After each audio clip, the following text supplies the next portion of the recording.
conciencia, pues, bueno, la fisiopatología, ¿no? Las teorías que son a estado de estructura de la conciencia, que hemos visto de una manera, de una forma más actualizada, ¿no? Pero estábamos en lo que es la evaluación de la conciencia, ¿no? Como les decía, que es lo primero que tenemos que ver, especialmente en los pacientes que nos pueden llegar con algún tipo de trastorno, ¿no? Que muchos especialmente pues, van a llegar por emergencia, ya que estos pacientes no responden o están con algún grado de confusión, ¿no? Entonces, para ver eso, tenemos que ver, como hemos visto, ¿no? Si se encuentra en algún estado como alteración del nivel de conciencia o si el problema está en el contenido de la conciencia, ¿no? Como hemos dicho, pues si es si hablamos del estado de conciencia o del grado de conciencia que tiene un paciente, tenemos que ver si está pues, alerta, si está somnoliento, si está tembloroso o si realmente está en coma, ¿no? Entonces en coma, pues obviamente lo más rápido tratar de encontrar la causa de situación de conciencia, que puede ser tipo metabólico o también de tipo estructural, ¿no? Si hablamos de metabólico, no solo es por alteración pues, de electrolitos, ¿no? Puede ser también alteraciones incluso hormonales, como por ejemplo un paciente con hipotiroidismo podría llegar también en coma, ¿no? Un paciente con hipoglicemia también puede llegar en coma, con hiperglicemia, ¿no? Un paciente con sepsis también podría llegar en coma, ¿no es cierto? Entonces, o un paciente envenenado, con algún órgano fosforado, otro tipo de veneno puede llegar también en coma, ¿no? También por alteraciones de otros órganos, por ejemplo, un paciente que está haciendo una insuficiencia renal aguda puede llegar en coma. Un paciente con una insuficiencia respiratoria aguda, ¿no? Que sature menos de 70 puede llegar en coma, o que también esté teniendo la acumulación de CO2, ¿no? En una alcalosis, pues también va a llegar en coma, ¿no? Entonces, la causa más frecuente de coma van a ser esos trastornos, ¿no? Metabólicos, tóxicos, infecciosos, por medicamentos, envenenados, ¿no? Esos pacientes van a llegar en coma sin tener un daño estructural que se pueda evidenciar. Ya los estructurales hemos visto que pues ahí sí hay también otras causas, ¿no? Que pueden ser hemorragias, que pueden ser infartos, hidrocefales por muchas causas, ¿no? Un tumor, puede ser por una sepsis, ¿no? Que es una hidrocefalia. Y también la historia pues importante, ¿no? Cómo evolucionó ese coma. ¿Cómo creen que evoluciona un coma metabólico? ¿Rápido o es más lento? Por ejemplo, un paciente a ver que tenga una hiponatremia, digamos, un viejito que presenta hiponatremia, ¿cómo le ha empezado el trastorno de conciencia?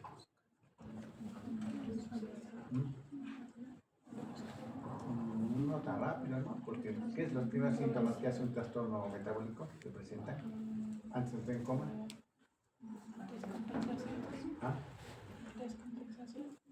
¿Pero qué tipo? ¿Qué es lo que presenta? ¿Cómo puede ser? Ese paciente está que es raro, ¿no? Se encuentra confundido, ¿no? Ya empieza a no reconocer, empieza a haber incoherencias, ¿no? Puede decir que está en otro sitio, puede hasta ponerse agresivo, ¿no? Cuando entra en hipoglicemia también, ¿no? Y luego que entra en coma rápidamente, ¿no? En cambio, los comas estructurales por ACV son rapidísimos, ¿no? Un coma, por ejemplo, por una hemorragia epidural, una hemorragia intraparenquimal, una hemorragia subaracnoidea, pues si es grande la hemorragia, rápidamente va a entrar en coma, ¿no?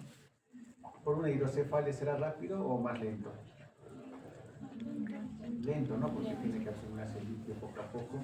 Pues los tumores también, ¿no? Para que el paciente entre en coma tiene que ser pues, en un estado ya que el paciente no haya dado importancia a otros síntomas, ¿no? Antes haber tenido dolor de cabeza, antes haber tenido hasta por una convulsión, y luego para que entre en coma es porque ya pues, está muy grande la lesión o está produciendo una hidrocefalia, ¿no? Luego también los comas estructurales a consecuencia de problemas infecciosos, ¿no? Pueden empezar también así con confusión, los meningitis, por ejemplo, ¿no? Igual que un metabólico más o menos puede comportarse, ¿no? Pero en el transcurso habrá pues fiebre, habrá náuseas, habrá vómitos, ¿no? Habrá otros síntomas que nos hagan pensar en que ese paciente tiene un trastorno ya de tipo infeccioso, ¿no? Una encefalitis viral, por ejemplo, que también da más que todo alteraciones de la conducta, ¿no? Que pueden ser incluso confundidos con trastornos psiquiátricos, ¿no? Porque empiezan a alucinar, a ver arañas en las paredes, ¿no? A hablar incoherencias, ven a Dios, ¿no? Todas las cosas que son frecuentes. Entonces, si hablamos de coma estructural, pues depende mucho de la causa para que también ver la evolución. Y cambios metabólicos tendrán pues un antecedente, ¿no? De alguna cuestión de un trastorno, tanto puede ser electrolítico o infeccioso, también tóxico, ¿no? Tóxico. Tiene muchas causas. Entonces, para ver el nivel de conciencia de un paciente, pues hay varias formas, ¿no? Poder observar si está somnoliento, si está obnubilado, si el paciente está ya en coma, ¿no? O está atento. Entonces, es una forma. Cuatro escalas, ¿no? Que la más conocida es la escala ¿de cuál es la más conocida? La escala de Glasgow, ¿no es cierto? Que también nos ayuda a veces el paciente se encuentra pues con un trastorno de conciencia severo, leve, ¿no? O un coma pues, moderado a profundo, ¿no? La respuesta pupilar también es importante ver, ¿no? Porque ahí podemos apreciar, pues, también va a haber una asimetría pupilar, pues, pensar siempre en trastornos de tipo estructural, ¿no? En cambio, trastornos hasta metabólicos o tóxicos, como por ejemplo un intoxicado con cocaína, también tienen un trastorno pupilar, pero simétrico, ¿no? De ambos lados.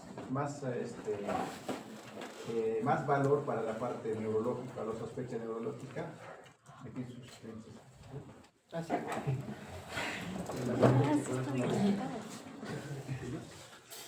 Entonces, para tener la sospecha de un trastorno estructural, tenemos que buscar siempre una focalización neurológica, ¿no? Y entre una de las principales focalizaciones neurológicas está pues, la asimetría pupilar, ¿no? Que una pupila esté midriática y la otra que esté de un tamaño normal o miótica, pues nos hace pensar en que hay un daño que está ocasionando una compresión de los nervios craneales. ¿Qué nervio craneal estaría comprometido? Sería una midriasis. ¿Cuál es? Tercero, ¿no es cierto? Optimiza oculomotor, a veces se llama el tercero, cuarto y sexto oculomotor, ¿no es cierto? El oculomotor es el tercero. ¿Y qué pasaría? ¿Por qué hay midriasis? Para que haya, ¿por qué una midriasis con el compromiso del tercer nervio craneal? ¿Qué sucede? ¿Qué función tiene el tercer nervio? Movimiento de los movimiento, ¿no? O sea, función motora. ¿Qué otra función tiene? Ya, la parasimpática, o podríamos en general llamar una función autonómica, ¿no es cierto? Entonces, hay compresión del parasimpático, entonces la pupila se va a dilatar porque va a predominar la función simpática, ¿no es cierto? Que proviene de la médula cervical, ¿no? La vía simpática para la parte de la pupila pues tiene un recorrido bastante largo, ¿no? Después que aparece el síndrome de Claudio-Bernard Horner, ¿no? Entonces, esa respuesta pupilar es muy importante también para evaluar el coma, no tanto estructural como también metabólico, ¿no? Y también cómo va evolucionando un paciente en coma, ¿no? Las pupilas podemos ser como una compresión cerebral o un hematoma cerebral. La prueba cuando se va comprimiendo el cerebro haciendo un hospital nos va a dar alteraciones pupilares. Una pupila que está miótica, pequeñita y reactiva la luz, ya pues ese daño ya está a nivel de la protuberancia. Cuando está por morir, cuando ya se comprime lo que es el bulbo, pues el paciente ya tiene una midriasis, ¿no? Bilateral, sin respuesta, y ese paciente pues está ya a punto de un paro cardiorrespiratorio. En las pupilas son importantes para ver eso, ¿no? Y algunos movimientos pupilares que también aparecen en diferentes estados del coma, ¿no? Es la pupila, por eso que se evalúa siempre en los pacientes. También hay unos movimientos extraoculares, por ejemplo, hemos hablado de los ojos de muñeca, ¿no es cierto? Que ven especialmente en pacientes en coma que tienen compresión del tronco cerebral, ¿no? El reflejo oculocefálico, ¿no? Que los movimientos extraoculares pues se van a desaparecer, ¿no? ¿Cuál es la vía aferente y eferente del reflejo oculomotor? o óculo-cefálico.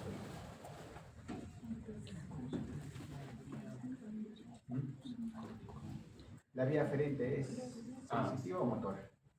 Aferente, sensitivo. Diferente. ¿Cuál sería la vía aferente del reflejo óculo? O sea, no puede ser el reflejo óculo-cefálico. Agarramos el paciente y le ponemos la cabeza ahí. ¿Y a qué lado se van las, a qué Contralateral, contralateral movimiento. contralateral, ¿no es cierto? Si volteo la cabeza a la izquierda, el ojo se irá. En este caso desaparece, ¿no? O el ojo está centrado, no se mueve a ningún lado, o está un costado y no se mueve a un lado, o también puede haber, ¿no? Movimientos que son totalmente abrílicos, uno arriba, abajo, ¿no? El ojo se muñeca. Entonces, ¿cuál es la vía aferente de este reflejo?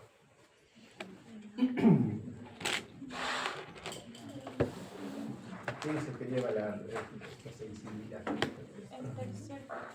El tercer motor.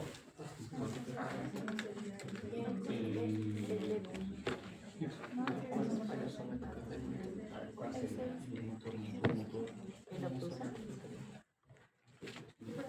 Nunca sea donde se ha movido la vista en un momento cuando estaba mareado. ¿Cuál sería la vía aferente? ¿Ah? Aferente, ¿ese? ¿Ah? No, solo ve, solo ve.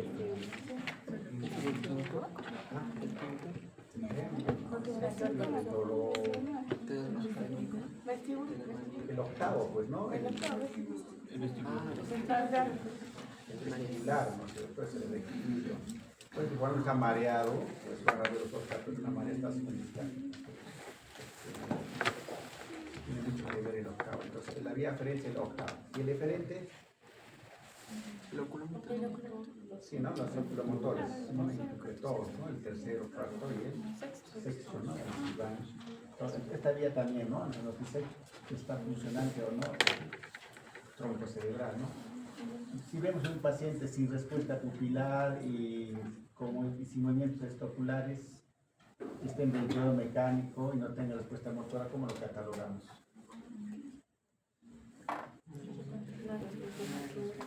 No hay respuesta pupilar, obviamente como si está en ventilador mecánico, ¿no? Pero o sea, porque no tiene patrón respiratorio, no tiene respuesta motora al dolor, ni que de genes te va a responder. No hay movimientos extraoculares, ¿no? O hay oxto muñeca y no hay respuesta pupilar. ¿Cómo lo catalogan ese paciente?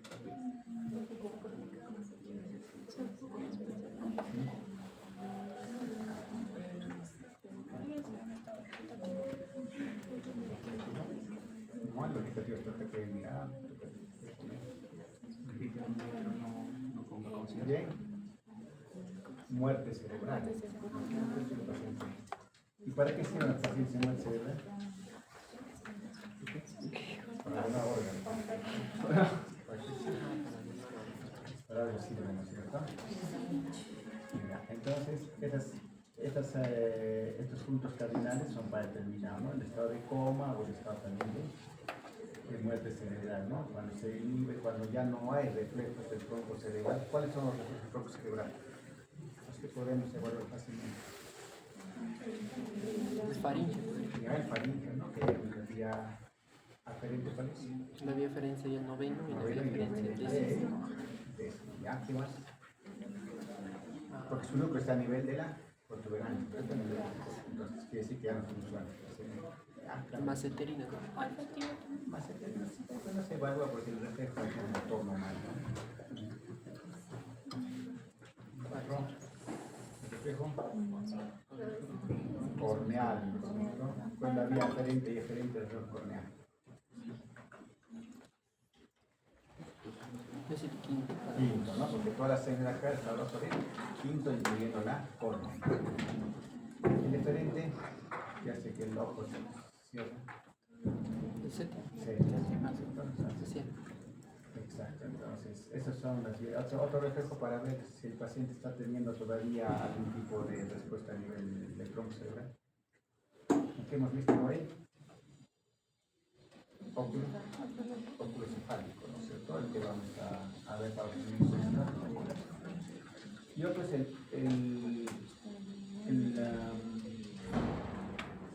el óculo vestibular. ¿Cómo se hace el óculo vestibular? Es la misma vía. Ahí está, se irriga, ¿no? Con agua fría, el tímpano, y ¿qué vamos a tener como respuesta? No, en esta, en la parte, ¿no? Es un paciente. Ahorita hágale a su compañero de lado. No, ya comamos. Puede ser con agua fría o con agua caliente. Con agua fría es dolorosísimo, ¿no? Entonces la respuesta es eso, ¿no? Pero estos pacientes ya no tienen esa respuesta tampoco.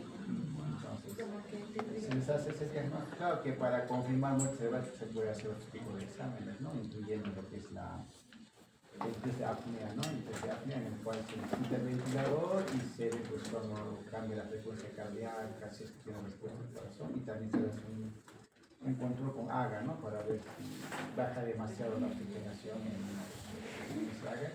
Se le saca 5 segundos, luego 15, ¿no? Se hace AGA continuo. Y eso es para confirmar más que todo la muerte cerebral. Porque el paciente como este está muerto, pues prácticamente, ¿no? Sino que está bien o que está teniendo pues algunas respuestas cardíacas o pulmonares gracias al ventilador mecánico. Si lo desconectas, la separo inmediatamente, ¿no? Porque ya no funciona. El cerebro, especialmente el tronco cerebral, que es el que controla las frecuencias cardíacas, la presión arterial, la frecuencia respiratoria, ¿no? Eso nos sirve para poder terminar, ¿no? Es un paciente que, en el Perú no hay mucho donante, ¿no? Han visto, ¿no? Noticias, casi no. O alguien ha puesto en su DNI, ¿no? ¿Has puesto? Sí.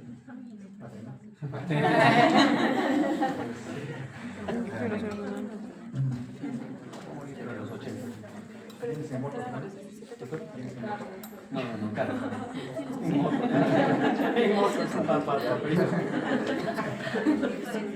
Pero con casco. Necesitamos un corazón. Necesitamos un corazón. Entonces, en el nivel de conciencia lo que vamos a evaluar pues es la escala de Glasgow, ¿no? Y dentro de la escala de Glasgow está pues la respuesta a la voz. ¿Qué puntaje tiene la respuesta a la voz? 4, ¿no? 4. 5. El estímulo táctil, la respuesta al dolor, ¿no? Que es básicamente lo mismo. Y también pues tenemos que ver la respuesta verbal, ¿no es cierto? Cómo nos va a contestar, si el paciente tiene un puntaje incluso está con ventilación, digo, con tubo o sin tubo. Entonces, como decía, pues el Glasgow no es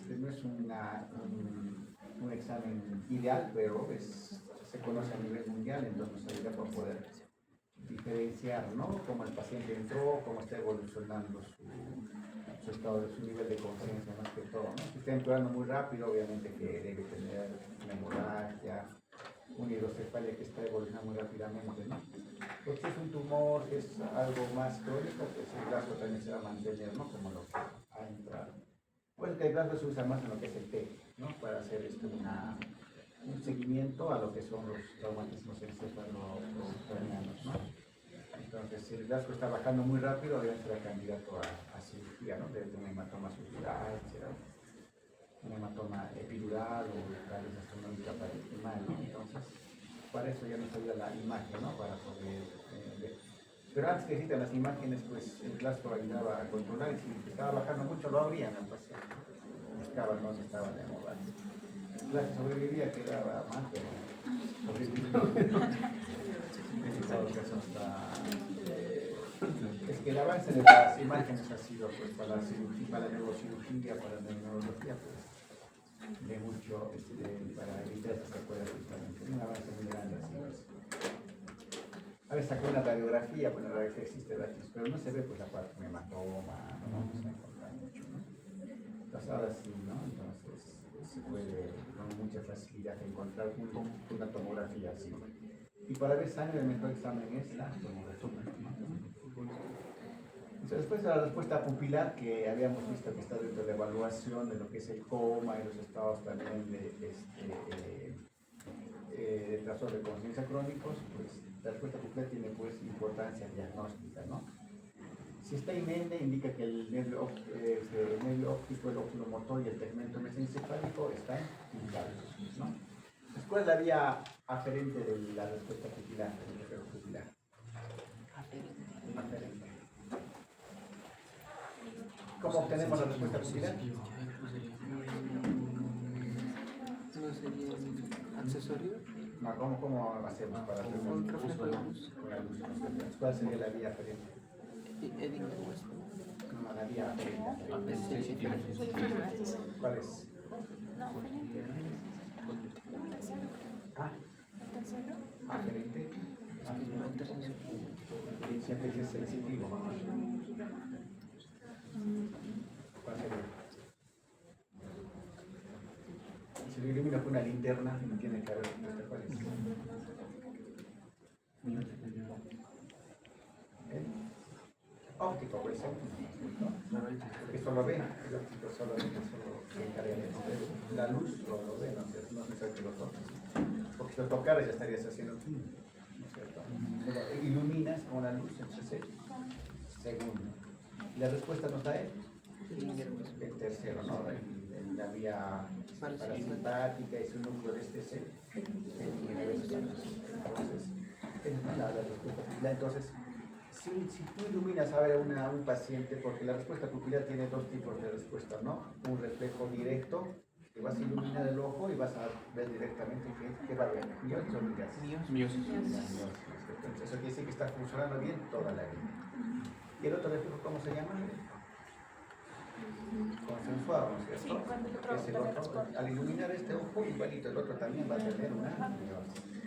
¿Qué pasa si tú iluminas este ojo y no tienes respuesta directa, pero sí hay consensuado? ¿Quién está mal? Iluminas el ojo derecho, ¿ya? Ves reflejo directo, automotor directo, y no hay miosis en ese ojo. Pero el consensuado es que está funcionando. Sí hay. ¿En qué parte de la vida hay daño? ¿Quién estaría mal ahí? ¿Ah? A ver,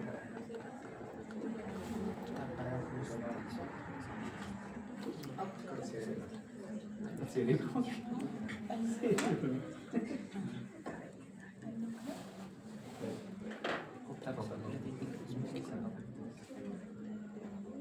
Estaría mal el tercero, pero el derecho, ¿no? Porque se supone que el izquierdo está viendo después, ¿no? Porque la vía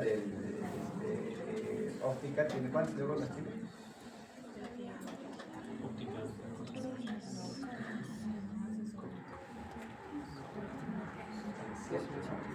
La retina, al nervio óptico, al tálamo, a las hace varias conexiones, ¿no? Incluso al otro lado, ¿no? Como le dije, pues va del órbita lateral, pues que respuesta consensuada. Entonces, si vemos que el lado derecho no está fluido, pero sí está llegando, o sea que el nervio óptico está idéntico, ¿no? O sea, que estoy iluminando al nervio óptico derecho y que sí está llegando. En cambio, ¿qué pasaría si hago el reflejo pupilar en el ojo derecho y no hay respuesta ni directa ni consensuada del otro lado? ¿Qué nervio estaría mal?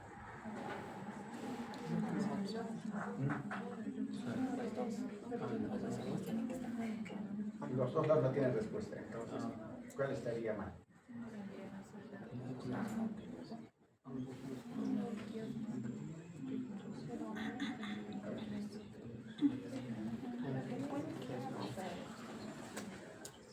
A ver, más fácil.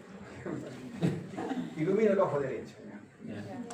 Ya, entonces no hay reflejo del fotomotor directo del lado derecho, ni tampoco el consensual del lado izquierdo.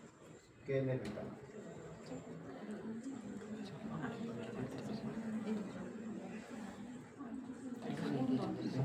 El segundo después la.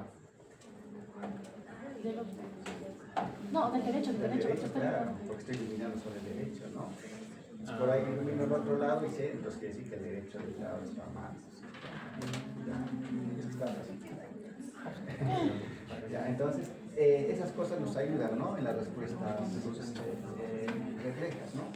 Porque hay patologías que afectan, pues, obviamente, a la córnea, afectan a la retina, afectan luego al nervio óptico, ¿no? Que son las neuritis ópticas. Entonces, una neuritis óptica, por ejemplo, por enfermedades desmielizantes, ¿qué enfermedad desmielizante da al nervio óptico? esclerosis múltiple, por ejemplo, ¿no es cierto? Que puede afectar. Porque el nervio óptico es como es parte del cerebro mismo, porque tiene meninge, tiene sustancia gris, sustancia blanca, o sea, es como una prolongación del cerebro. Por eso que las enfermedades autoinmunes como es la esclerosis múltiple, las mielitis, el encefalomielitis, todas esas atacan también al nervio óptico, ¿no? Pues se llaman también enfermedades mielinizantes, ¿no? Porque atacan a la mielina de lo que es tanto el cerebro, el nervio óptico y la médula. Entonces, si tenemos ese enfermedad, un solo lado puede estar dañado, ¿no? No los dos. Entonces, para ver justamente al evaluar, veremos pues que no va a haber estas respuestas similares en la misma. Entonces, si está idéntico, pues indica que el nervio óptico y el oculomotor, que es el tercero, y el tegmento mesencefálico están pues intactos. En cambio, un paciente con muerte cerebral, obviamente ya no va a haber en ambos lados, ¿no? Porque el problema acá no está en el nervio ni en la vía, sino a nivel del núcleo, ¿no? En el tronco. Si hay una buena respuesta, pues sugiere que es un coma metabólico, ¿no? Porque los metabólicos, excepto si es un paciente que esté intoxicado por una droga, pues va a tener respuesta a pesar de que podría estar inmediato, ¿no? Si son pequeñas, se ponen puntiformes, ¿no? Hay que verlos incluso con una lupa, ¿no? Se pone tan puntiforme como dicen, ¿no? Como la punta de un alfiler, ¿no? En lesiones del diencéfalo de tipo hipotalámicas o en las fibras descendentes simpáticas con síndrome de Horner, pues hay una constricción pupilar del mismo lado de la lesión o bilateral también puede ser, con tosis y manidosis, ¿no? Entonces, hay lesiones que van desde la parte del hipotálamo en la región cervical, porque esta vía pues viene del hipotálamo para a núcleos que están a nivel de la región cervical, salen por por nervios hacia lo que es el recurrente y suben, ¿no? Por la carótida. Es una vía bastante larga, la vía simpática, ¿no? Que es la que va a contradecir a la vía parasimpática que está dado por el tercero. En las lesiones mesencéfalo a nivel pectal, pretectal, alteran la respuesta luminosa y respetan la acomodación, ¿no? Conserva el reflejo espinal, ¿no? Que es el piso fijo, ¿no? Pues se mantiene fijo cuando no mueves también. Y las lesiones del núcleo del nervio a nivel mesencefálico producen pues pupilas intermedias, fijas con respecto a la acomodación, como lesión simpática y parasimpática que da pupilas irregulares, ¿no? Entonces también la pupila, de acuerdo a la zona de la lesión, nos puede dar ya algún tipo de manifestación. Pero lo más importante, cuando no vemos respuestas bilaterales y otros reflejos más se encuentran abolidos, ya podemos pensar que ese paciente tiene un daño a nivel lo que es el tronco, en este caso el mesencéfalo, la región pectal, pues puede hacer pensar ya en una muerte cerebral.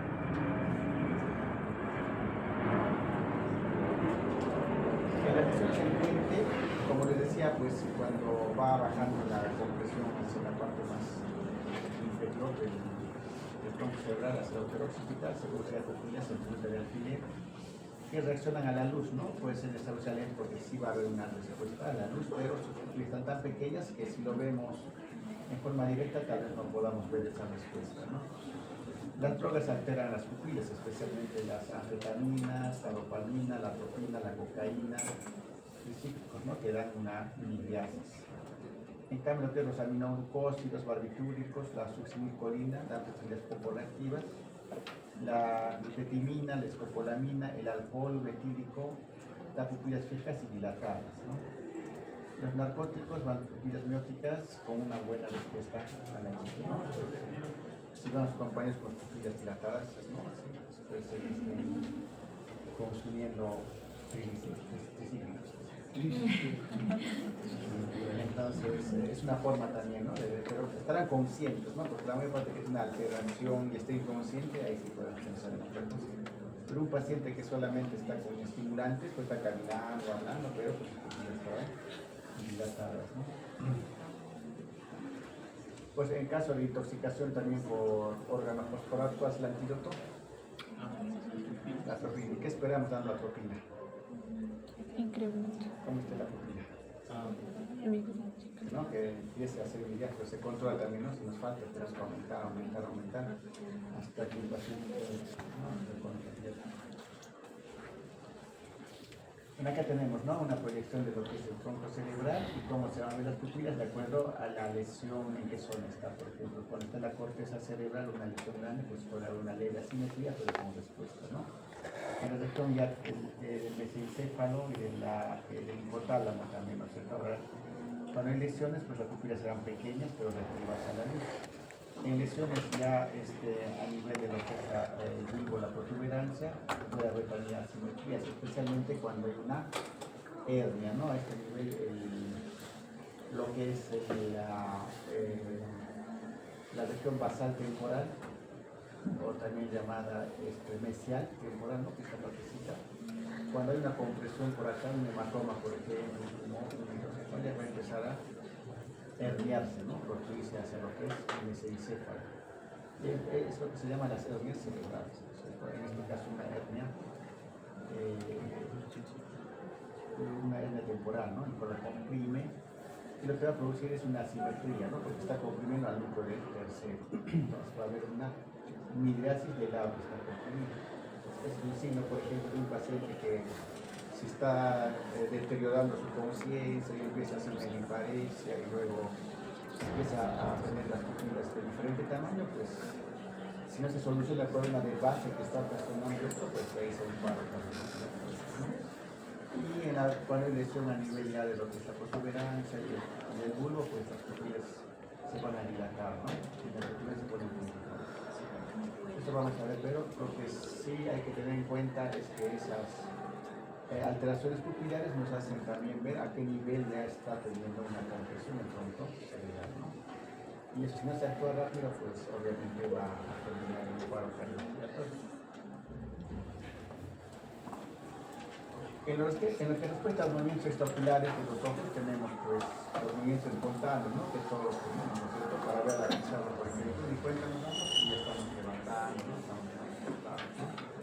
Luego el óculo cefálico, ¿no? Que habíamos mencionado, que es moviendo pues, la cabeza y viendo a qué lado va este movimiento, ¿no? Y el tercer óculo vestibular, el cual se hace con estimulación con agua, ¿no? Agua fría, agua caliente a nivel del tímpano, lo que va a producir pues movimientos de los extraoculares, ¿no? Como un mistaje, otro tipo de movimientos, ¿no?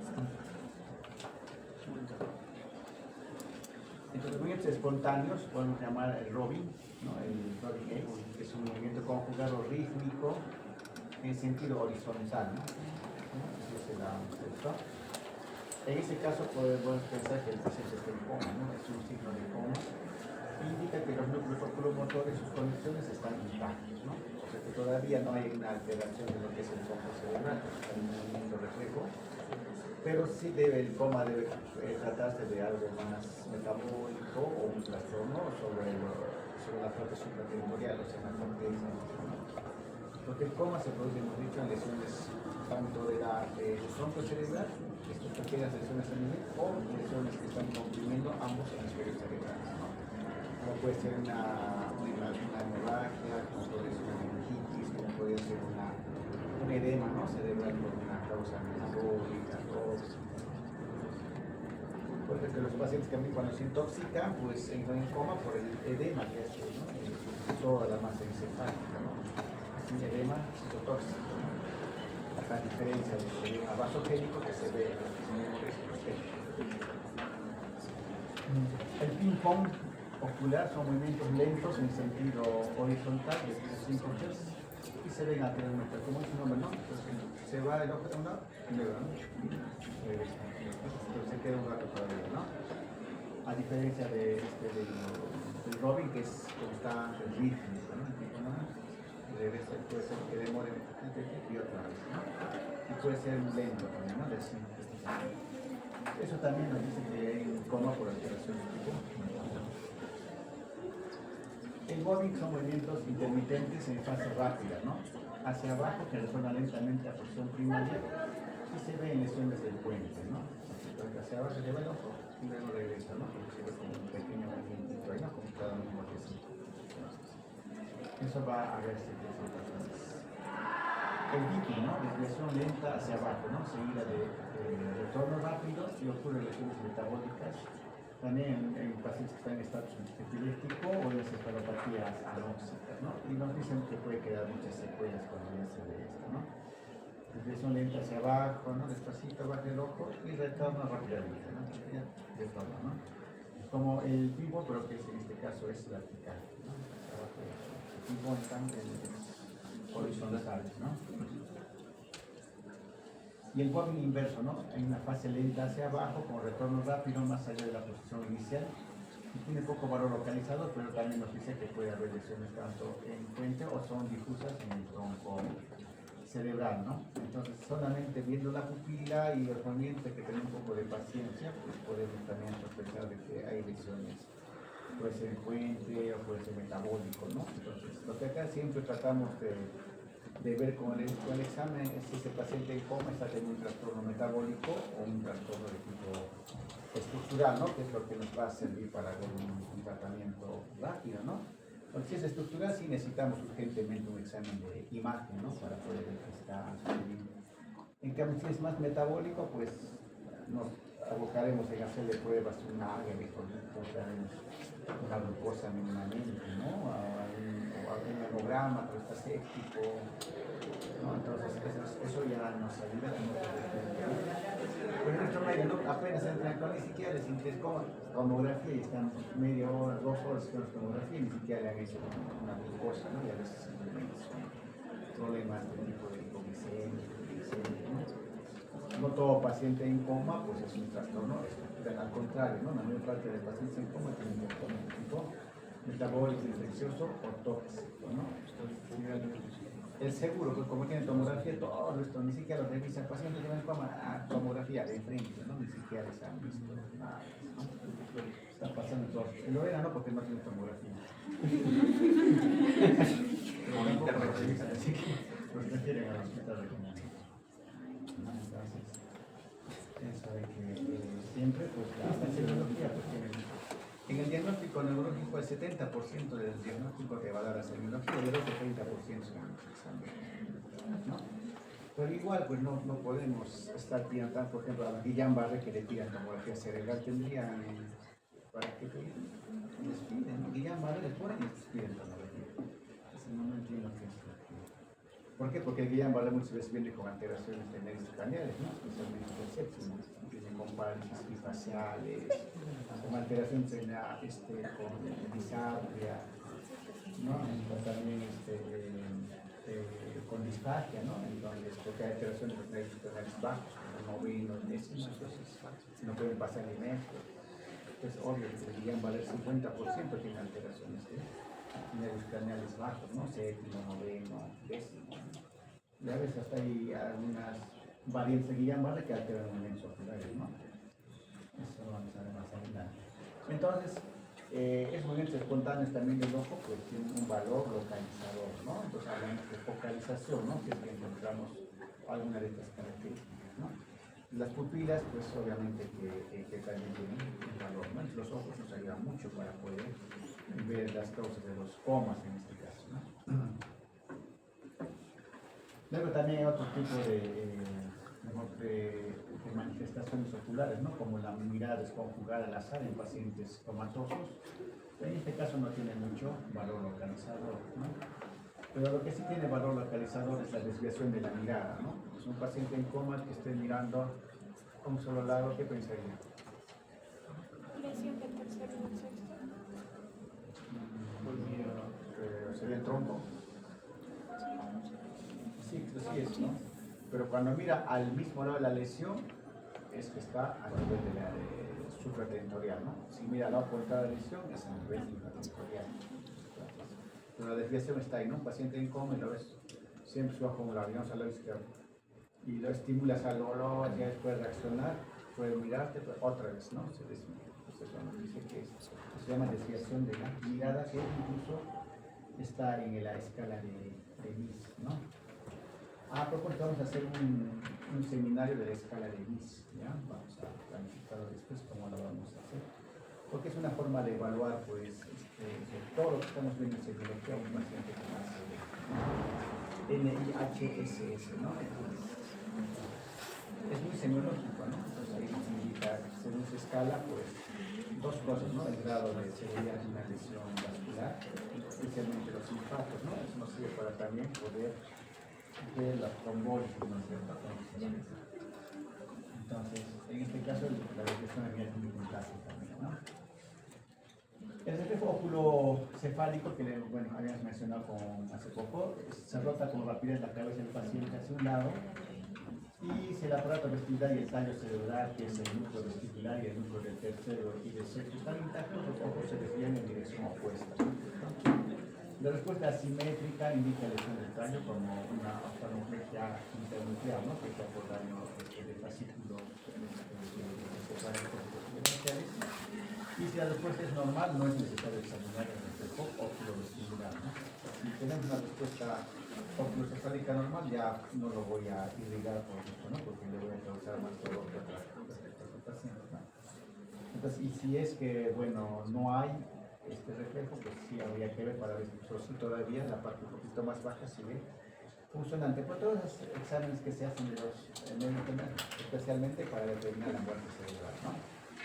Y clínicamente muerte un paciente de muerte cerebral como es candidato a donante, pues se lo tiene que mantener, ¿no? Si está bajando presiones, hay que ver cómo está su medio interno, ¿no? Para poder conservar.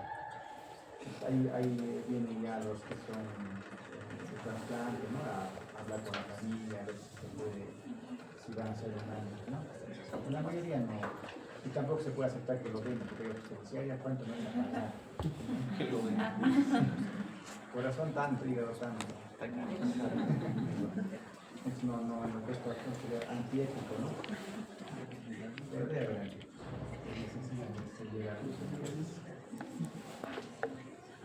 el reflejo oculovestibular se practica una otoscopía, se mira el tímpano, ¿no? Se eleva la cabecera a 60 grados y se instala, pues, ¿no? Se irriga con 5 ml de agua fría, se puede repetir, ¿no?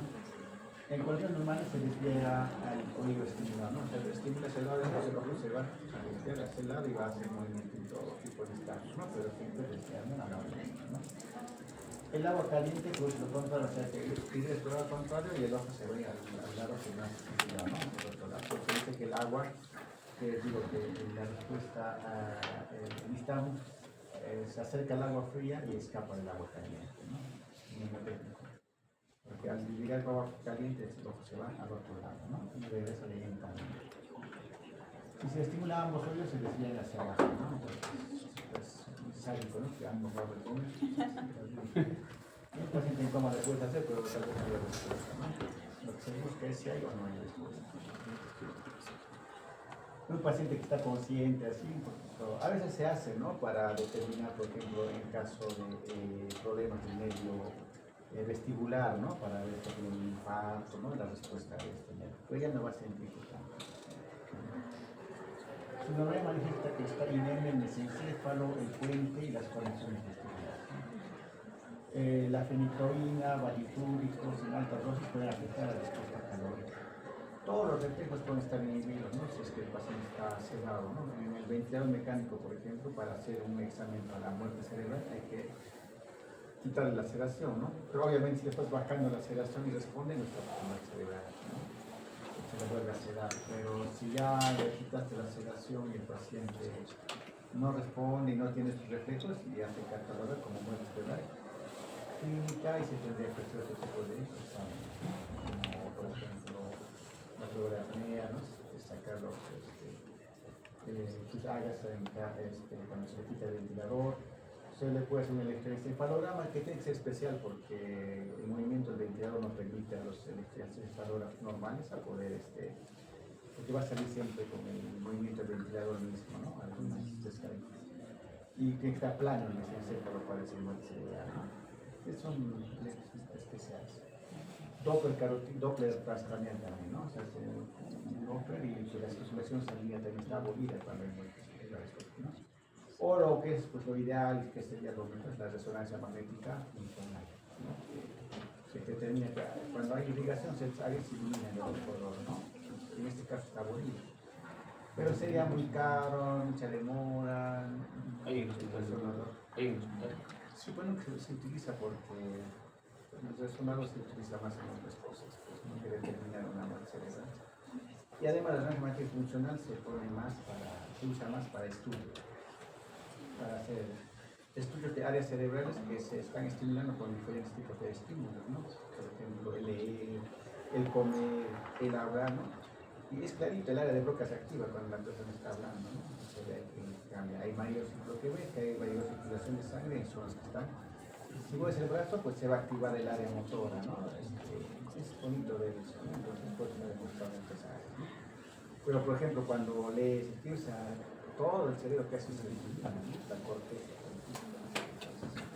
Como que un paciente que tiene Alzheimer, el mejor estímulo es que lea, ¿no? Que practique algunas figuritas de que juegue cartas, ¿no? Para mantener estimulado el cerebro.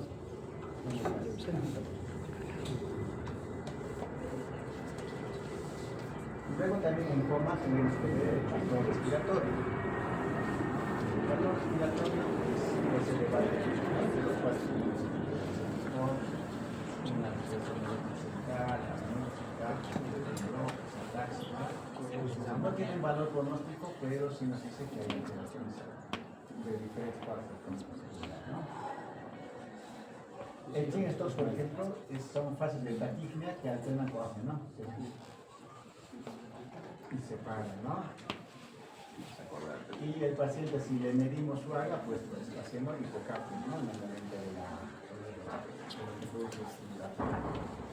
la causa más frecuente es patología cardiopulmonar con retardo de una oxigenación cerebral, ¿no? Especialmente pacientes con presión de infarto cardíaco o problemas respiratorios, ¿no? Edema agudo de pulmón, por ejemplo, ¿no? Es una causa típica de que tengan este patrón, ¿no? En otras ocasiones se puede ver en lesión cerebral difusa, ¿no? Como por ejemplo un TEC, ¿no? Que también está evolucionando muy rápidamente, también se puede, ¿no? En encefalopatías hipertensivas, en herniaciones tempranas, ¿no? Un patrón de sinistro.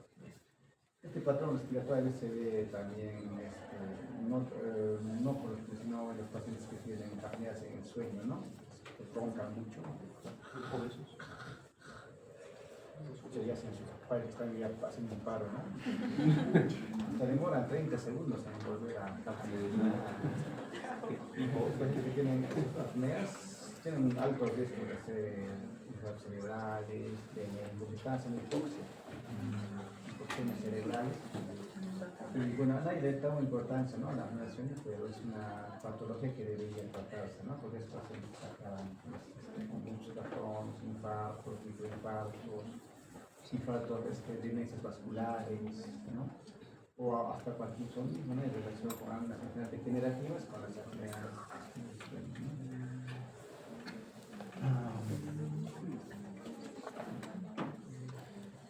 La respiración apnéusica pues, es una retención prolongada del esfuerzo respiratorio, inspiratorio o expiratorio, ¿no es cierto? Para luego reanudar la respiración, ¿no? Es más larga espera.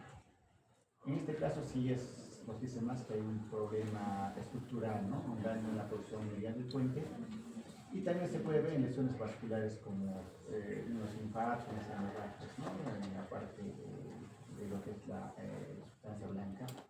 También en meningitis, en trombosis basilar, en anoxias difusas, ¿no? Cuando hay paros cardiorrespiratorios, ¿no? Unas secuelas de paro cardiorrespiratorio o cuando no han sido rápidamente reanimados los pacientes, ¿no? Entonces, esta respiración, pero también ya nos dice que el daño ha sido pues mayor, ¿no? Y acompañarles con miotonías. La respiración en bloques pues, son intervalos de respiración rápida que alternan con respiración normal, ¿no? ¿Cuál es la frecuencia normal de la respiración? 12 a 20. 12 a 18 a 20. 12 a 20. Perdón, de 12 a 20. 12 a 20. 12 a 20. Trauma con Traumas. Eso se hace en la primera clase de la universidad, ¿no? En quechua. Luego, esto se ve generalmente en lesiones protuberanciales y no tiene un valor pronóstico, pero sí nos habla de que el daño puede ser más estructural que metabólico, ¿no?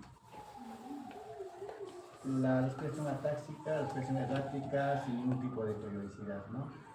Es por posible lesión de centros medulares, o sea, ya está hablando de lesiones medulares y vulvares. La atáxica sí es de mal pronóstico, ¿no? Porque ya tiene que ver con una lesión que está a punto de hacer un paro cardiorrespiratorio, básicamente, ¿no? Es raro de ver porque los pacientes ya están, pues, antes que llegue ya con esa respiración y ese paciente que está por morir, entonces tienes que intubarlo rápidamente, ¿no? Entonces, empiezas a intubar y el paciente hace paro respiratorio.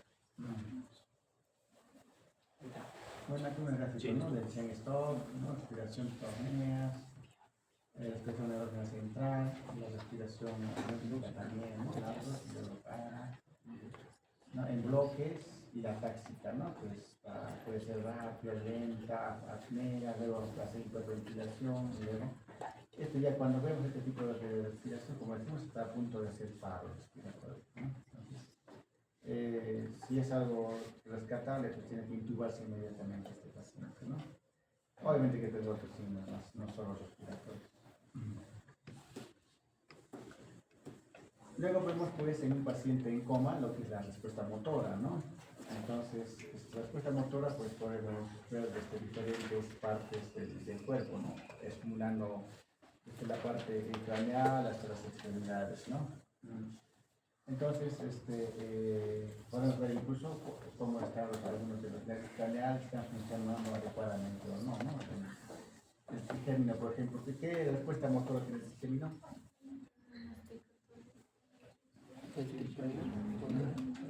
Inervación de los músculos de La ¿y cómo comprobamos si están funcionando los músculos? Tenemos que hacer contrarresistencia, pero no de los tiroideos. Si está en coma no le vas a poder decir, pues, mueve tu mandíbula, ¿no es cierto? ¿Cómo vas a ver si está funcionando el trigémino?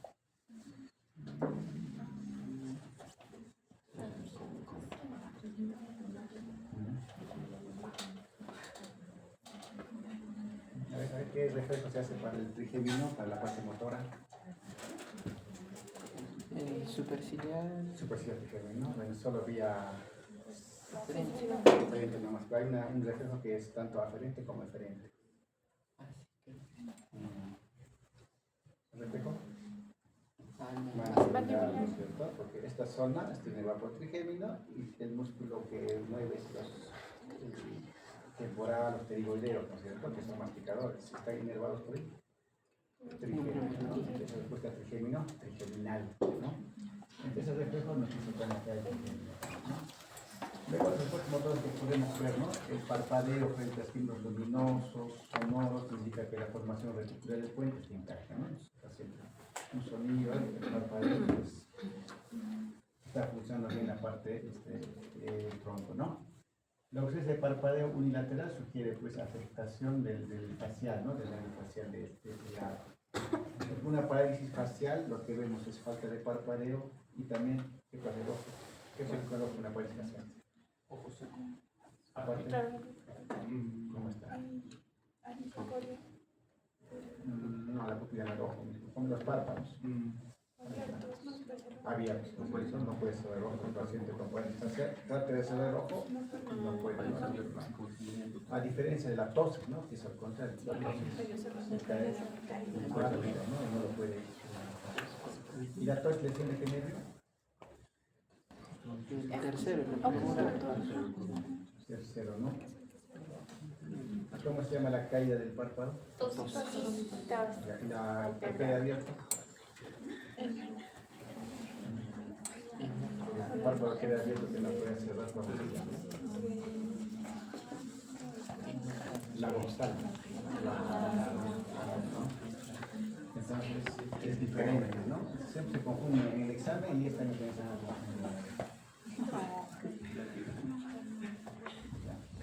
que luego la ausencia de reflejo corneano bilateral puede indicar también lesión hipotolerancial. Y el reflejo macetrino exagerado también puede sugerir encefalopatía metabólica o lesión córtico-bulbar. Del nervio facial, pues, se observa si el aire escapa por la conducción labial, ¿no? Sopla, si hay parálisis, pues, le escapa el aire, ¿no? Entonces no controla. Así, ¿no? ciertas personas. Frente a estímulo doloroso hay contracción asimétrica, ¿no? Entonces, si las dolencias es entre un solo lado y se va a ver que el otro lado no funciona. Y también, obviamente, el cerrar el ojo, ¿no? ¿Cómo diferenciamos una parálisis facial central de una periférica? Sería por la micromusculares de ¿Quién tiene alteración en la frente, la cara, el central o el periférico? El periférico. ¿Cuál es la causa más frecuente en una parálisis periférica? el herpes. El síndrome Bell. No todas las parálisis periféricas son de Bell, ¿no? Puede ser, por ejemplo, una fractura en el temporal nervio, puede ser por un herpes óptico, puede ser por un tumor que está comprimiendo el nervio a nivel de, incluso de la vía que recorre todo el nervio facial, ¿no? ¿Desde dónde da parálisis facial periférica? ¿Desde qué parte del nervio?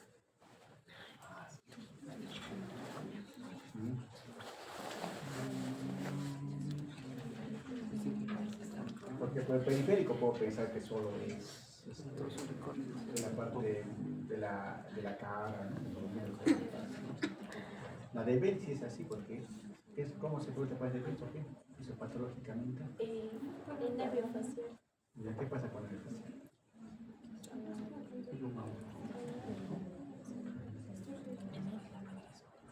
Son teorías, ¿no? Pero bueno, es autoinmune, ¿no? Es autoinmune que por una reacción virus, ¿no? O sea, se edematiza el nervio, ¿no? Especialmente cuando se edematiza, ¿por qué agujero sale el nervio facial del cráneo? Por el agujero estilo facial. Estiloideo. No tiene su craneecito cuando estoy anatomía. Sí,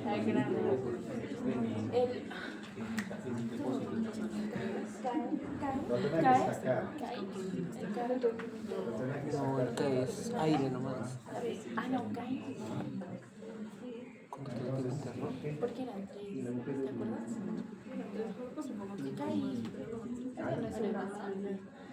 así me dicen el agujero. Sí, una vez. Hola, tito. Ni con WhatsApp, ni con la IA. Ni con chaques de Sí, ni con chat. Ya, pero ya se cae la. Es por la cosa que No, el agujero. ¿Estilo? Mastoideo. Era con estilo, ¿no? Ahí como usted desmachó el nervio, pues ahí queda atrapado y produce la parálisis bello, ¿no? Pero obviamente la causa más frecuente de parálisis facial periférica, que llega al 90%. Las otras causas son pues ya por lesiones en otras partes del nervio. Pues decía, ¿desde dónde? ¿Desde qué parte del nervio puede dar parálisis facial periférica? Desde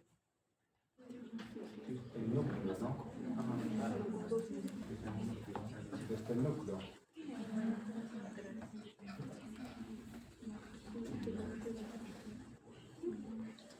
Desde el núcleo y la parálisis central desde Sería.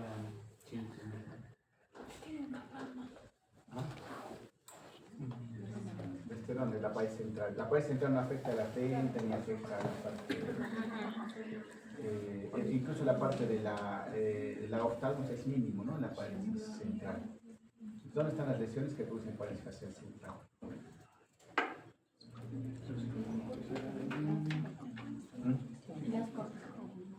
Ya, en las corticofibras, en la parte supranuclear, ¿no es cierto? Puede ser lo que es en la cápsula interna, en la corona radiada, ¿no? Todas esas partes van a dar parálisis facial central.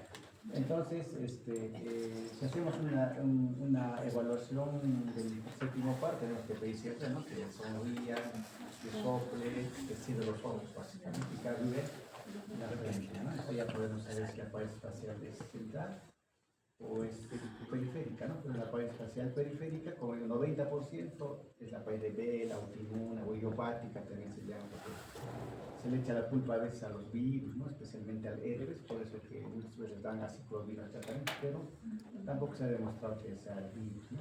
Que presente. ¿Y qué manera nos dan complejo B, no? A todo el mundo le dan el complejo B.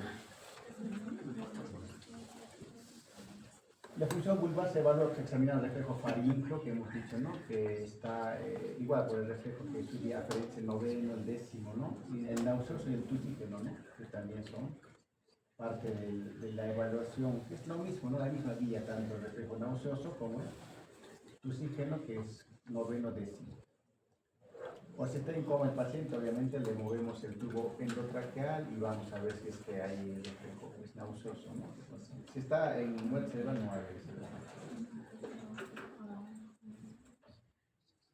luego también vamos a tener que ver al estímulo doloroso en un paciente. Estimulamos al dolor y vemos cómo está su postura, ¿no? La espontánea, obviamente, está en ventilador, estará siempre pues, en decúbito dorsal. Examinar los movimientos anormales y respuestas a estímulos, ¿no? Dolorosos especialmente. Tenemos que ver si hay convulsiones focales, ¿no? Muchos están en movimiento en la pierna o solamente en el brazo, ¿no es cierto? Las mioclonías, ¿no? Que las mioclonías especialmente se van a ver en pacientes que han tenido hipoxias cerebrales, ¿no? O sea, una encefalopatía hipóxica isquémica. Mioclonías faciales, periorales, ¿no? Sugieren coma anóxico, ¿ves? Eso es básicamente en anoxias que luego quedan con esos tipos de movimientos, ¿no? Y son de mal pronóstico, ¿no? Porque quiere decir que va a haber ya un infarto, ¿no? Masivo del cerebro. Crisis cerebelosas, ¿no? Presentan extensión de las extremidades con opistótomos y sugieren herniación de la amígdala cerebelosa, ¿no? Se queda ahí, ¿no? En lesiones de fosa posterior, básicamente. Luego también al estímulo doloroso vamos a ver algún tipo de reflejo o movimiento, ¿no? De decorticación, que va a permitir evaluar epidemias de estructuras caudales del encéfalo, ¿no? Entonces, decorticación de estructuras al dolor y el paciente va a hacer esto, ¿no? Va a tratar de llevar las manos y las piernas van flexionando, va a entenderlas, ¿no? Y los movimientos de celebración que indican lesión del mesencéfalo o el puente también, ¿no? O sea, ¿cuál es más grave en el Glasgow, la decorticación o la descerebración? ¿Quién da menos puntaje? No.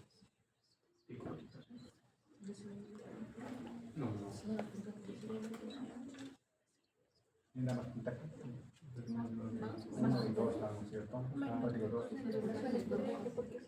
Menos da la descerebración, ¿no? Como está en el tronco, la lesión puede ser más severa. En lesiones medulares suele haber también flacidez total, ¿no? O sea, una cuadriplegia flácida, ¿no? Si la lesión ha sido aguda. Y una lesión cervical de la médula cervical, ¿puede el paciente llegar a coma? Una lesión cervical, digamos, en C2, C3, ¿el paciente puede llegar a coma?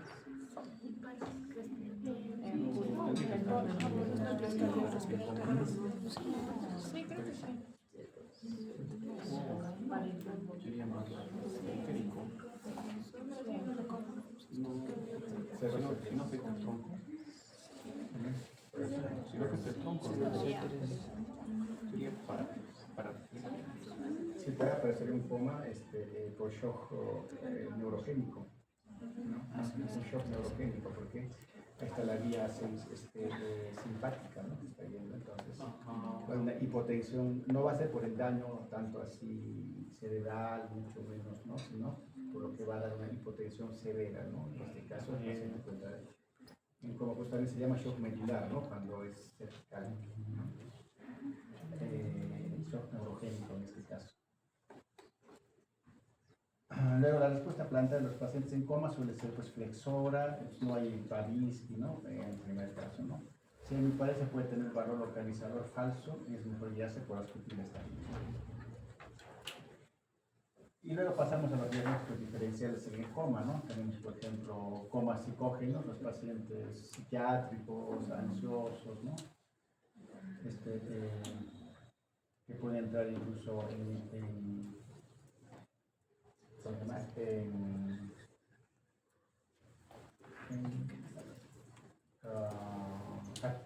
catalépticos, ¿no es cierto? Catalepsis cógenos, ¿no? Entran como un paciente que bajan su frecuencia cardíaca, no responden al dolor por mucho que los pinches, ¿no? El síndrome de enclaustramiento, ¿por qué se produce? Lesión a nivel de la protuberancia, ¿no es cierto? En la protuberancia. Y eso se ve en los que les reponen muy rápidamente el sodio, ¿no? Pacientes tipo natrémicos reponen el sodio. ¿Cómo se llama eso? Es una mielodilisis pontina, se llama, ¿no? Es una lesión desmielodizante pontina, ¿no? Entonces, pacientes que van en el enclaustramiento. ¿Cuál es la clínica? Están cuadriplégicos, no pueden mover ningún parte craneal, solo pueden mover los oculomotores, ¿no? O sea, a veces eso mínimo, ¿no? Pero están escuchando, están entendiendo todo lo que está a su alrededor, ¿no? Hay una película incluso que hicieron de un paciente que está muy asociado, ¿no? Sacar de los órganos, pero está vendiendo, no, por favor, él decía, Ay, terror. no lo hagan, no lo hagan. Entonces decía, no hagan eso. Y había otro médico que decía, no, parece que usted está así, yo estoy así, decía, y el otro decía, no, cállate tú, no. Entonces, el tratamiento sí, el paciente, solo que no puede comunicarse, ¿no? Cuadriplégicos y sin respuesta neuroplanar. Los autismos asimétricos son también más producciones a nivel de tronco, ¿no? Y los estados catatónicos, ¿no? Que entran también en un estado de, como coma, pero obviamente es porque han tenido más que todo unas desconexiones, lo que es la parte más neurotransmisores de medicación. También son pacientes psiquiátricos con comunicación. En el coma psicógeno, pues hacemos un paciente en coma, un examen neurológico tiene reflejos, estas pupilas tienen buena respuesta, no hay alteraciones como lo que hemos visto, ¿no? De ningún tipo. Y hacemos un electroencefalograma y también está normal, ¿no? Entonces podemos catalogarlo como un coma psicógeno y más si tiene antecedentes, ¿no? De tratamientos psiquiátricos o de ansiedad, de depresión, ¿no? Entonces ya podemos tener un diagnóstico, no todos los pacientes, hasta los intuban a veces, ¿no? Porque ni al dolor responden, pues están ahí como paciente en coma. En el enclaustramiento, pues paciente está consciente, alerta, sin ningún tipo de respuesta diferente, ¿no? Se puede producir por trombosis de la vacilar, hemorragia del puente, ¿no? O por amiloidosis continua también. El electroencefalograma confirma que está consciente, ¿no? Hay ondas, ¿no? Cerebrales que sí hablan de que hay pues, ondas alfa, beta que son de conciencia, o sea que está funcionando bien la parte cortical del cerebro, ¿no? Porque el electroencefalograma no puede, digamos, dar diagnóstico de lo que es el puente, ¿no? Solamente la parte cortical. Pero si está el SARA funcionando, entonces la corte está funcionando, ¿no? Movimientos oculares conservados, también verticales y parpadeo, ¿no? Entonces, por eso el paciente puede de alguna manera comunicarse, ¿no? Con los movimientos, no notado, parpadear. El caso extremo sabe estar bien también. En caso de mutismo asinético, pues aparece estar alerta, estar inmóvil, no está por ojos abiertos, ¿no? Sin ningún tipo de comunicación. Los ojos se abren en forma intermitente por momentos, ¿no? Se encuentra flácido con una paraplegia, pero hay movimientos rudimentarios, ¿no? Como mover la boca, ¿no? Sacar un poco levantadas las cejas. Sus lesiones interrumpen las proyecciones corticolímbicas o reticulocorticales, ¿no? Sin interrumpir las motoras. El electroencefalograma está como ritmo alfa, ¿no? Y las lesiones frontal medial o diencefálica producen este tipo de cuadros en el tipo asimétrico, ¿no? Que se parece también a un estado de longitud. La catatonía, pues, es un complejo sindrómico, ¿no? Psiquiátrico, orgánico. El paciente se encuentra inmóvil o puede estar también agitado. Hay rigidez seria, no muchos se confunde con rigidez de nuca también, pero seria es como una cera, ¿no? O sea, uno, por ejemplo, levantas la mano y se queda ahí, ¿no? No va a caer. Pones la mano así, también se va a quedar un buen rato. Si ya te tienes por eso puede. En muchos casos hay que al paciente mover, tratar de dejar en una posición y se va a quedar ahí. Como una cera. puede estar en posiciones antifisiológicas, ¿no? Por ejemplo, puede haber un epistótomo, ¿no? Un epistótomo también, ojos abiertos, y el electroencefalograma puede tener ritmos rápidos, pues, ¿no? Que son el ritmo rápido hasta alfa, beta, básicamente, ¿no? Que son rápidos. Y luego pasamos a los estados ya de conciencia alterados crónicamente, ¿no? Entre el estado vegetativo persistente y el estado vegetativo permanente, que básicamente la diferencia del tiempo, ¿no? Que se encuentra en este estado. En el vegetativo persistente, pues suele estar precedido por un periodo de coma prolongado, ¿no? Entonces, al mes recién se puede decir que está en estado vegetativo, ¿no? Paciente en ventilador mecánico y a veces salen del ventilador, pero no hacen contacto con el entorno, ¿no? Pero sí mantiene ciclos de sueño y vigilia, o sea, en la noche puede dormir, en el día puede estar despierto. Ojos abiertos, pero no hay ningún tipo de actividad voluntaria, ¿no? No levanta los brazos, no puede comer solo, está con sono, tienes que alimentarlo, ¿no? Pero no hay pues conexión con el entorno, no te quita la mirada, no te entiende, ¿no? No hay respuesta a estímulos externos, las funciones vegetativas están intactas, ¿no? O sea, parte cardíaca, como todo funciona perfectamente. Puede haber risa, llanto o sonidos sin signos de conciencia, ¿no? Muchas veces eso le da mucho aliento a la familia, ¿no? Me ha mirado, se ha reído, ¿no? O ha llorado, está acordando cosas, ¿no? Pero es parte de de la patología que está teniendo, ¿no? Pincha globos, ¿no? Está sonriendo, no, es así. Pobre familia. No, la familia estaba ahí pensando que estaba recuperándose. El estado vegetativo persistente es más de un mes, ¿no? En caso de que sea por una enfermedad cerebral. Y el permanente es más de 3 meses si no es traumático, ¿no? Enfermedad cerebral. En el traumático, pues hay que esperar 12 meses antes de ser considerado permanente, ¿no? Vegetativo persistente se le dice al mes, pero si es secuela de un TEC, por ejemplo, hasta 12 meses no se le puede catalogar como permanente, porque a veces tiene más posibilidades de poder despertar todavía, ¿no? Los pacientes con algunos TEC. Los estados vegetativos suelen observarse por el TEC, en las anoxias, en ACVs, grandes obviamente, ¿no? Enfermedades degenerativas, intoxicación por CO2, paros cardiorrespiratorios, ¿no? Anoxias severas. Diferentes niveles han sido involucrados, ¿no? Lesiones talámicas, ¿no? Hemos visto la otra vez, ¿no? Que hablaba de que incluso se ha tratado de despertar estimulando algunos núcleos, ¿no? Los intertalámicos, por ejemplo. Pero que no eléctricamente se ha estimulado, pero tampoco ha funcionado, ¿no? Hipocámpicas, cerebrosas. Como les decía, ¿no? Hay 2 o 3 casos creo que han despertado después de varios años, ¿no? Que son mínimos también, ya porque se desconoce mucho cómo es la fisiopatología. Por eso hay que tener extrema cautela en el diagnóstico, ¿no? Que está en estado vegetativo un pequeado, por ejemplo, tal vez despierto y que no se te puede denunciar, ¿no? Se estima que hasta un 45% de pacientes con criterio clínico de estado vegetativo persistente están conscientes, ¿no? O sea, pueden ser... Es bastante, ¿no? O sea, ahí después todo el mundo ya está catalogado. Pero tal vez no puedan comunicarnos en contacto, pues están entendiendo. ¿Cómo expresan ese entendimiento? Y luego todavía los botan en una cama y se mueren, ¿no? Por complicaciones, neumonías, úlceras de cúbito, ¿no? Es difícil. En el signo de enclaustramiento, las enfermedades neuromusculares pueden simularlo también, ¿no? Que parecería que está en estado vegetativo, pero pues al final están entendiendo, ¿no? Todo.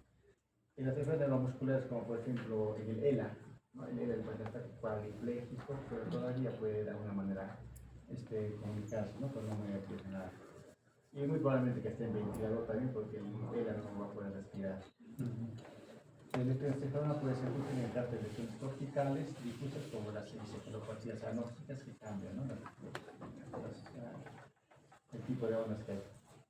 En el paciente que el voltaje y la frecuencia están suprimidos y sobrevive a varias semanas, la posibilidad de permanecer en estado vegetativo permanente es alta. También se ve conflicto pronóstico. Y finalmente, el que les hablaba, ¿no? Del deterioro rostrocaudal, ¿no? ¿A qué se refiere? Pues es un proceso dinámico y evolutivo que induce signos y síntomas clínicos, ¿no? Que revelan afecciones de las estructuras encefálicas supratentoriales, o sea, por encima de lo que es el tronco y el cerebelo, ¿no? Especialmente en el encéfalo mismo, las meninges y toda la parte sutural y epidural, ¿no? Entonces, en este caso se van perdiendo funciones de adquisición reciente hasta llegar a las más antiguas y finalmente la muerte, ¿no? Entonces, es un proceso que va pues, de la parte superior al inferior. No, acá tenemos la región supratentorial y la región infratentorial, ¿no? Donde está el tronco. Acá se produce digamos, un hematoma subdural que va a comprimir, ¿no? Hacia la parte del puente, ¿no? El tronco cerebral. Y acá que se encuentra pues, el tentorio que separa ambas cosas. Va a empezar a hundirse hacia abajo, ¿no? Y ahí va a empezar a dar signos y síntomas característicos, ¿no? Eso les decía, ¿no? En pacientes que van a tener un coma. Entonces, el coma ya hemos visto, ¿no? Puede ser lesiones localizadas, como los infartos, hemorragias de cualquier parte, las difusas hipoxias, los hematomas, las hemorragias subdurales, ¿no? Intraventriculares, pueden ser enfermedades renales hepáticas que causan pues, encefalopatías con edemas citotóxicos, ¿no? Hasta las convulsiones mismas, ¿no? Todo lo que hemos visto en la parte de coma.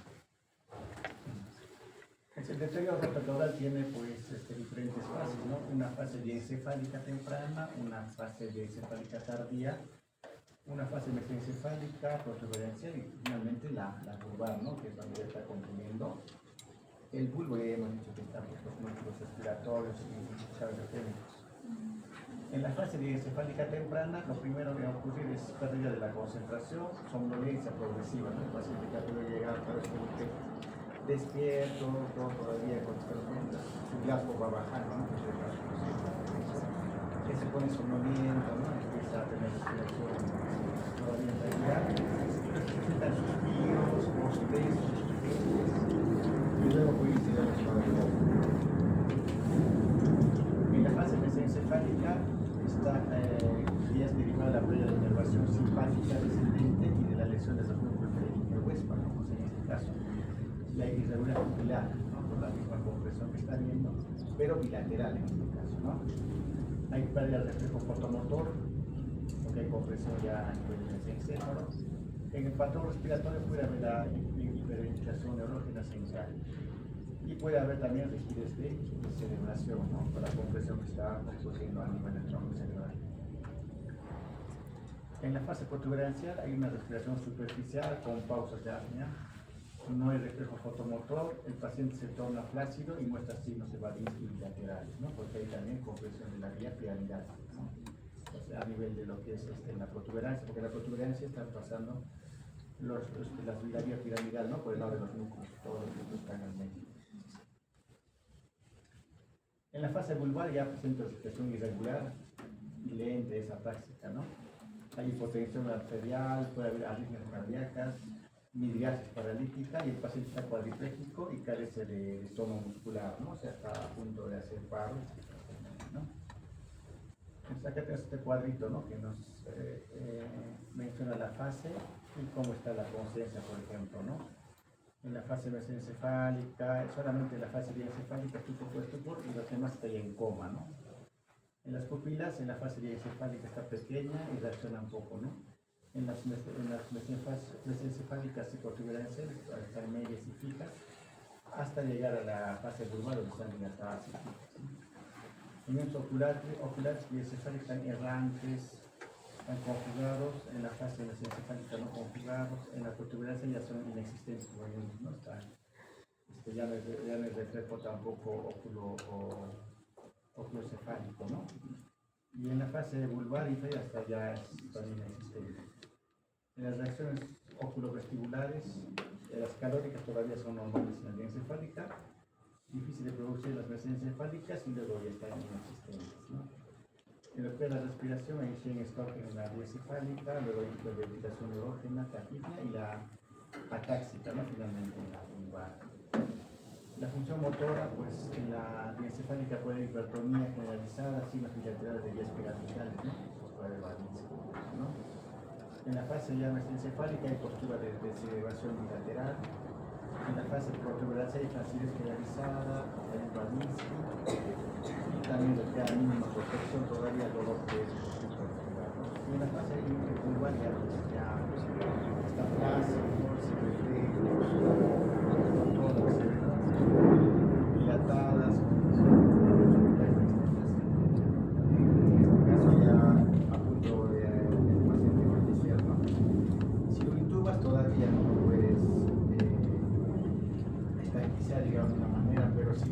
presión es muy severa, por muy intubado que esté, va a ser paro. Mucho depende de la causa también de este problema. Con este algoritmo, bueno, esto es básicamente hablar de las causas y cómo se puede determinar, ¿no? Bueno, ahí terminaríamos esto. Queríamos hacer otro más, pero creo que ya no alcanza. Como les decía, ¿no? Vamos a hacer un seminario de NIS. Lo que quiero es, el NIS, por ejemplo, hay incluso, a ver si alguien lo puede ir buscando, hay ¿cómo se llama? Algunos sitios en la web donde capacitan para el NIS y les dan un certificado. Ve el video y luego ustedes mismos lo contestan, ¿no? Por su puntaje del NIS y cuando pasan un total de varios, que son 10 videos, pues pueden obtener certificado. Que son expertos en NIS.